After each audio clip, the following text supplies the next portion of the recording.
Have you felt it too? The world around us, our very own planet Earth, is on an extraordinary journey, transforming, shifting higher, and vibrating at a pace and intensity I've never seen before. It's not just me noticing these changes. It's in the air, the climate, and the very essence of our times. We're talking extreme weather patterns, a palpable change in the global vibe, and even the Schumann resonance, Earth's heartbeat, is ticking faster, signaling something big, something profound. Let me share a bit about Dolores Cannon, a name that's become synonymous with metaphysical exploration and the power of past life regression.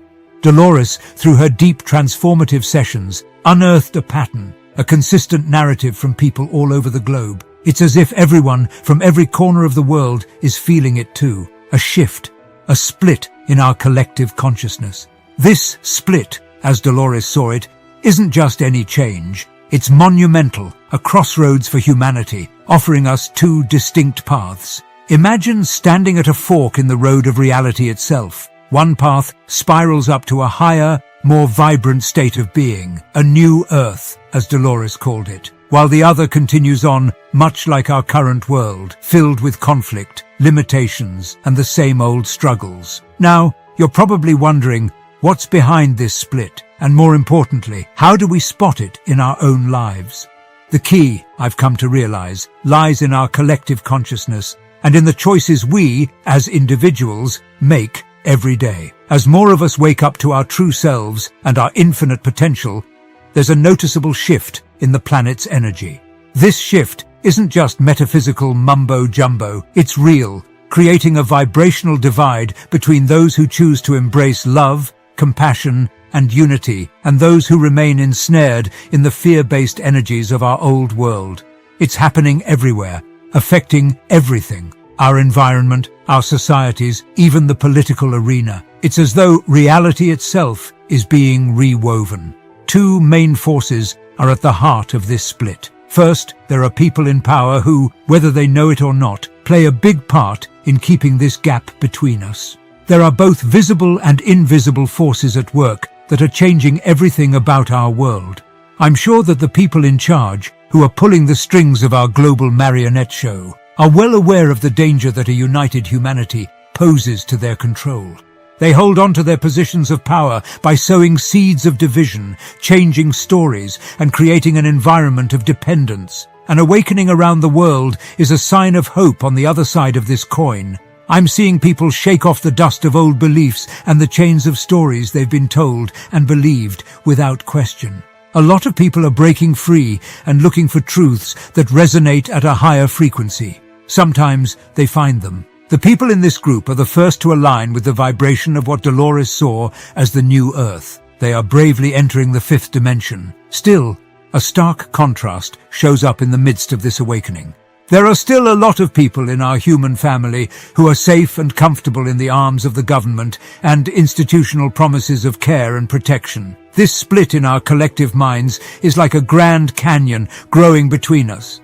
On one side, people are stepping into their power and sovereignty, and on the other, people are staying in the safety, or maybe the illusion of safety, that comes from outside authorities. We see this gap, this chasm, more than ever in our daily lives.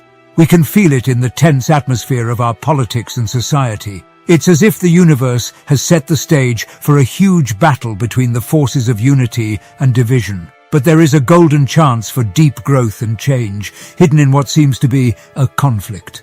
At the heart of this important time in our evolution is a choice that we all have to make.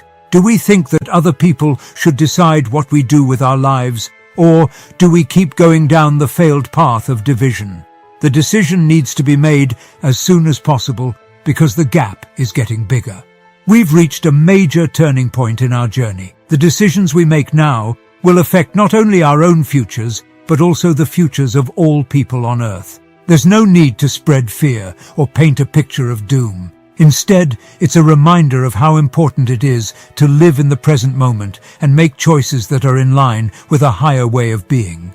Think about a world where love isn't just an idea, but the very basis of our lives. In a world where kindness and unity guide our actions, and where peace and plenty are not just dreams but real life, This is what Dolores Cannon saw as the new Earth. We can reach for it if we want to.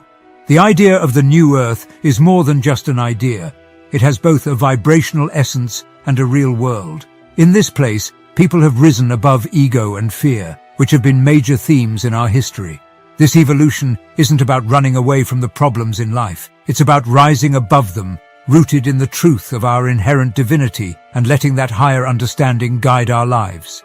Imagine a world where the heart's wisdom guides us instead of the ego's guidance. When we are in this high state, we create a world where everyone gets along, free from the conflict of separation and duality. You might be asking yourself, am I in tune with this new Earth? It's like the signs are part of who you are. Are you looking for deeper truths and spiritual growth? Are you more aware of how everything in life is linked? These signs show that your vibrations are in sync with those of the new Earth. As a result, you're moving away from the old ways of thinking and into a new reality where the old world's limitations become less important. The true power of our minds is shown here, where the power of thought and intention is amplified. Time stops moving in a straight line and turns into a fluid mosaic of moments that are all linked together.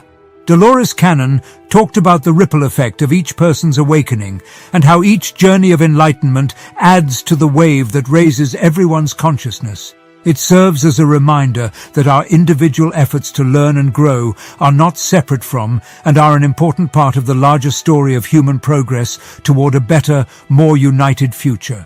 Think about this.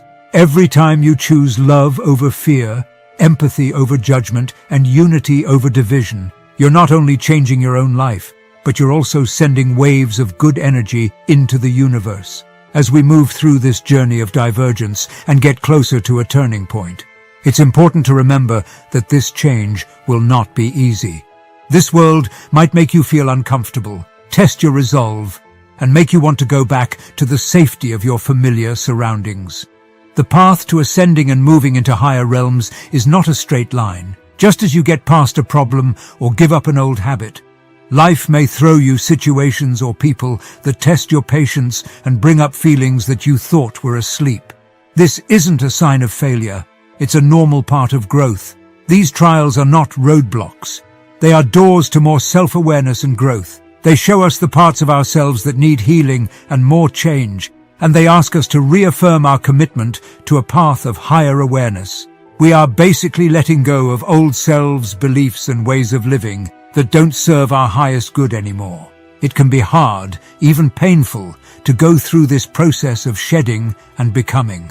Dolores Cannon said that this time of change was like giving birth. Just like an infant goes through pain as it moves through the birth canal and into the world, humanity is going through pain as it moves into a higher level of consciousness. You may be wondering how we can deal with the difficulties of this change, especially since the more familiar and dense energies of the 3D world seem to pull us back into old habits. One thing that has helped me a lot is living in the present moment. Getting grounded in the present has made all the difference. Let go of regrets from the past, worry about what the future holds, and enjoy the beauty and flaws of the present. What a waste of time it is to think about what was or worry about what might be. These habits take away from the richness of the present moment. We can accept all the possibilities that the present moment has to offer when we let go of the past and the future. Don't get me wrong though, living in the present doesn't mean being silent. It means focusing on the present moment and enjoying what we're doing, no matter how simple or important the task is. When things or events outside of my control set me off, I take a few deep breaths and bring myself back to the present. The things that get hard are just part of the journey that I'm on to learn and grow. Cultivating self-compassion is another important thing I've learned. It's important to be kind to yourself and give yourself room to grow. Doubt and fear are normal parts of this process, so don't worry about them. It's important to be ready to deal with these feelings and keep your mind on the new Earth vision. I try to accept how I feel without judging others and treat myself with the same kindness and love I would give to a friend who is struggling.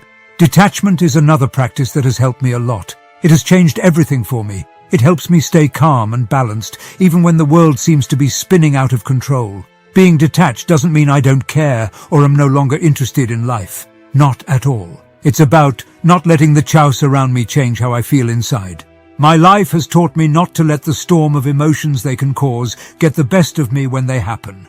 So, I take a step back and look at these problems without getting attached to them. This new way of looking at things lets me respond with wisdom and inner calm instead of just reacting out of anger or fear. Also, let's talk about how important it is to ask for help.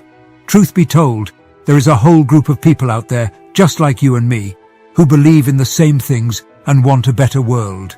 Meeting people on the same path can give you a lot, like support, understanding, and a sense that you belong. Being able to share our stories, struggles, and new ideas makes the journey a lot less lonely and a lot more empowering. We are all moving toward the same goal of a higher consciousness and a changed world. And this is a beautiful reminder of that. It's important to stay committed, especially when problems come up. I've begun to see these problems not as obstacles but as guides that help me become more dedicated to this awakening path. Every challenge is a chance to go inside, heal, and let go of old patterns. When I come out the other side, I'm stronger and more in line with who I really am. And when things get hard and doubt starts to creep in, I stop and picture the new earth we're all working toward. A world where everyone loves each other and gets along. This mental picture solidifies my goals, strengthens my dedication, and keeps me in tune with the frequencies of the new earth, which makes it more real and attainable in my everyday life. In this journey of change and ascension, visualization has become my secret weapon. I've learned that it's important to remember why I started down this path in the first place, even when things get rough. It's important to keep in mind that our journey is for a greater reason. The evolution of our souls, the expansion of our consciousness, and the big effect that our personal growth can have on the awakening of all humanity. Let's take a moment to honor our journey, our strength, our bravery, and our unwavering dedication to becoming better people. Celebrating these wins not only makes us feel better, but it also lights our way and brings us joy, making the journey as rewarding as the destination.